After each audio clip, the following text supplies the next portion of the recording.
Maestro Michael Francis making his debut at Heinz Hall with the Pittsburgh Symphony. Welcome, Maestro. Thank you very much. Great pleasure. Glad to have you here in Pittsburgh. Exciting program you've brought us, Mozart's 40th Symphony. How did you put this program together? Well, when I accepted the program, the Dvorak Violin Concerto was already there. And so Bob Moyer and myself started talking about what to do. And I sort of said, well, why don't we go something Czech? And how about some Taras Bulba or something like that? And then we started thinking, well, that's quite a violent piece. What would fit with that in the second half? And then we thought, there's no more violent piece than Sharka from Smetana. So we probably have the goriest second half ever put in a concert. Everybody gets killed. Everybody's beheaded, tortured, broken on a wheel. And so it seemed to be a great second half. And then for the first half, we felt we needed something which would really work well. And of course, Mozart 40 is such a fantastic piece, so loved by so many. And of course, the Prague may have worked as well with a Czechoslovakian route. But Mozart 40 works everywhere. And it's Mozart's birthday weekend, so exactly, perfect. Exactly, yeah. The Sharka, you mentioned it has this fantastic orchestral explosion. Everybody gets to show off. Wonderful opportunity for the players. Yeah, yes, it's really extraordinary fun. I mean, the weather here is so freezing. I went for a walk yesterday and I thought I was going to die. And then I thought, well, this piece also is great because everybody's really hot and sweaty at the end of it.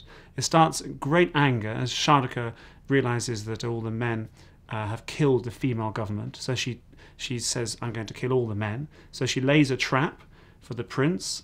The prince comes along, and then she gives all his men some poisoned alcohol, and they start to fall asleep, at which point at the very end of the piece, her and her female cohorts come in and kill the men. There's nothing good for the men in this at all.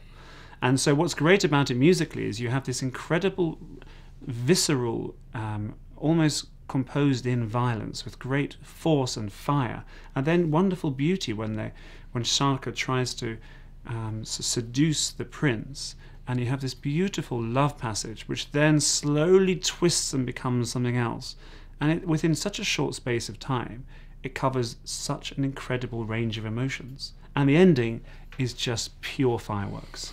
Mozart's 40th, next to the last of his symphonies. Any feeling that we're nearing the end here? I really feel this piece to be closer to Beethoven than to Mozart. Maybe that's slight sacrilege to say, but particularly the last movement. I mean, there's a passage just halfway through when we start the development that he plays each of the 12 tones, and it feels like something out of Schoenberg, and the harmony. And again there's this sort of sense of I don't want to use the word violence because I've used that already, but there's something really strong and powerful, and yet there also is that incredible beauty he can write in the second movement. And what I love is how it begins. It seems to begin almost out of the fog. There's something really subtle and almost impressionistic at the beginning. It's like you open the door and the piece has been going on already. We want to know more about you since this is your first time at Heinz Hall. You were in the London Symphony Orchestra as a member of the bass section. Then the conducting career grew from there? That's right. So I was always interested in conducting, and then through a few times some conductors didn't turn up and I jumped in. So in fact, Valery Gergiev's first concert as principal conductor, I ended up conducting because he was unwell. And then a few weeks later, John Adams went sick, and I sort of jumped in quite late notice with that. The thing about being in London is you don't have much rehearsal time, and so everybody becomes very fast sight readers. In other words, the ability to read music quickly. And so that, I think, was good training for me when I came to do my jump-ins as a conductor.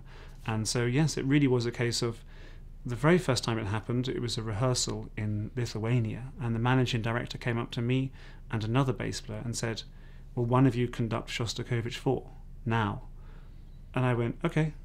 And that was it. I mean, he could have said it, and my life may have been completely different. It was one of those little turning points. And then I just went for it, and fortune seemed to favour the brave, or the stupid in my case, and here I am. How does the Pittsburgh Symphony strike you on first meeting? Fabulous. Absolute fabulous. I heard them play Mahler 5 and a Ream time chant with Anna-Sophie Mutter and Maestro Honeck at the BBC Proms in London in August. And I was astonished, by the quality of playing, and also just the style that was going on. It felt so European in terms of the string phrasing. Manfred seems to have got a wonderful way to get that to work. But then the power of the brass, I mean, it blew my head off. I couldn't believe it. I was so impressed. And so I've come here with a tiny bit of trepidation because that concert was fantastic. But they're wonderful. They're firstly fast, they're professional, but they're natural musicians who find immediately what works well musically. And they seem to be lovely people.